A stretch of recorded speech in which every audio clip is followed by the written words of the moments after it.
Ay, good morning po mga kabihero. So sa araw po na ito ay muli po muna nating pansamantalang iiwan. Ito pong ating regular na unit.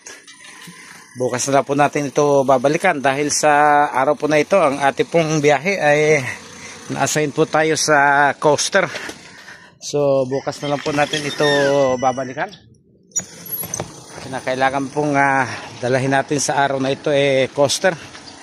Coaster po tayo na dispatch. So 11:30 po yung ating reporting sa may Santa Cruz Church sa Binondo mga kabihero. So maaga pa naman. So ito po yung coaster na ating imamaniho sa araw na ito. Ayan. So tayo yung huling dispatch. Lahat po ng unit ay nakaalis na sa araw na ito. Halos 14 units po yata yung na-dispatch mga kabihero. So maghihintay-hintay pa po tayo ng oras. Siguro mga alas 9 po tayo aalis dahil bawal po pumarada doon po sa may simbahan po ng Binondo mga kabihero.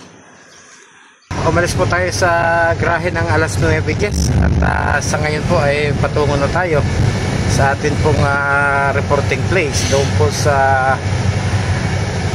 Plaza Santa Cruz sa bahagi po ng malapit sa Binondo mga kabihero.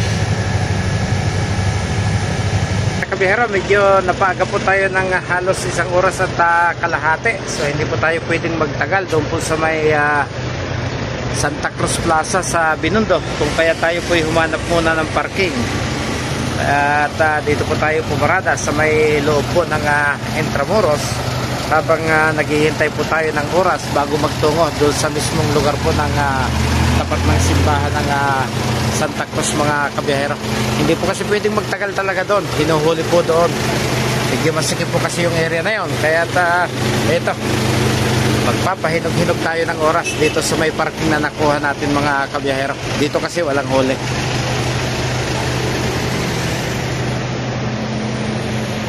Lumabas na po tayo ng parking area sa loob ng Intramuros at tayo po yung magtutungo na sa Santa Cruz Plaza mga kabihero.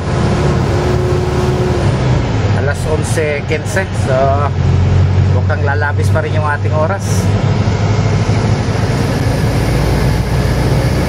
Wala naman na sigurong 15 minutes yan bago tayo makarating doon. Malamang wala pang 15 minutes mga kabihero.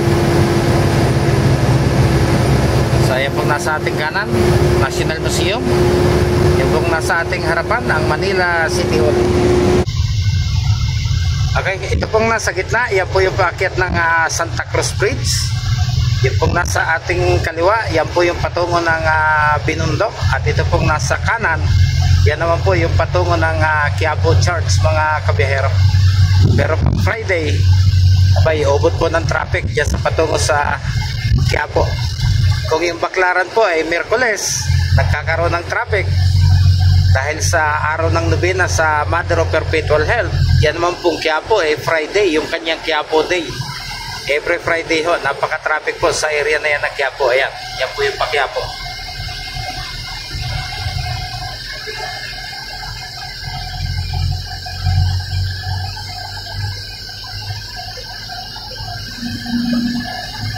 So ayan, ito na po yung umpisa ng Santa Cruz Bridge.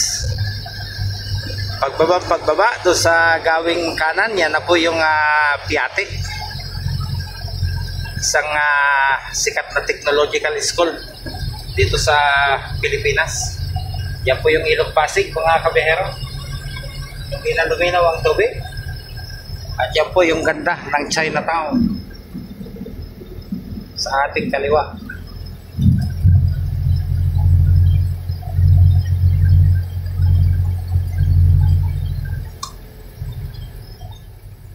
So pag diniretso nyo po yan, patungo po yan ng Avenida Rizal. So kaliwa po tayo. At yan na po yung mismong simbahan ng Santa Cruz, yung gawing likuran niya. Yan, yung mga naghahanap po ng murang alahas na ginto, dito po marami sa lugar na ito.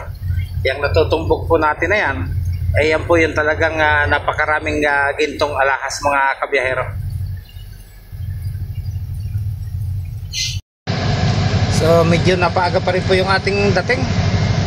Ito na po yung Plaza Santa Cruz. At ayan po yung kanyang Santa Cruz Church. Yan po yung kanyang harapan. Walang ka-traffic. Maaga po tayo nakarating.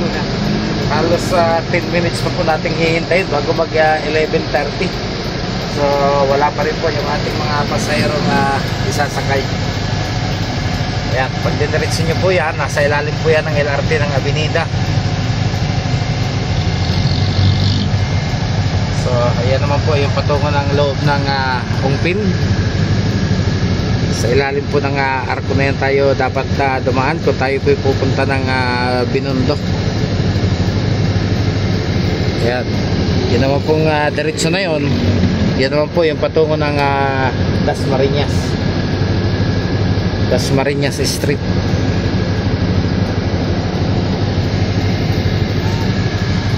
Sana hindi tayo paalisin dito mga kabiyahero. So yan, ito po yung ating unang pinuntahan mga kabiyahero. Mukhang sila po may i-attend na kasalan dito po sa Manila Cathedral mga kabiyahero. So ayan, naglalakad na po sila papasok ng simbahan. So tayo naman po ay muling maghahanap ng parking. At tatawagan na lang po tayo sa oras po na natapos na po yung seremonya ng kasal mga kabiyahero.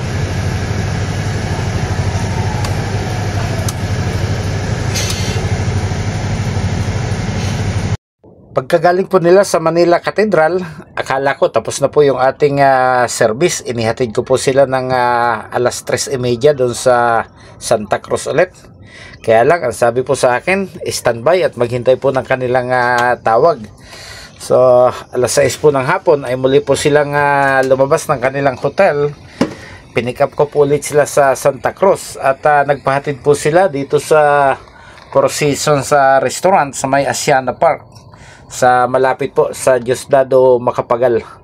So ang problema natin, sana hindi po sila abutin ng hating gabi dahil bukas po ng umaga hindi pa natin sure kung madaling araw ay mayroon pa po tayong natitirang biyahe mga kabiyahero. So for the meantime, ito lang po muna yung kaya kong ihatid sa inyo sa araw na ito mga kabiyahero.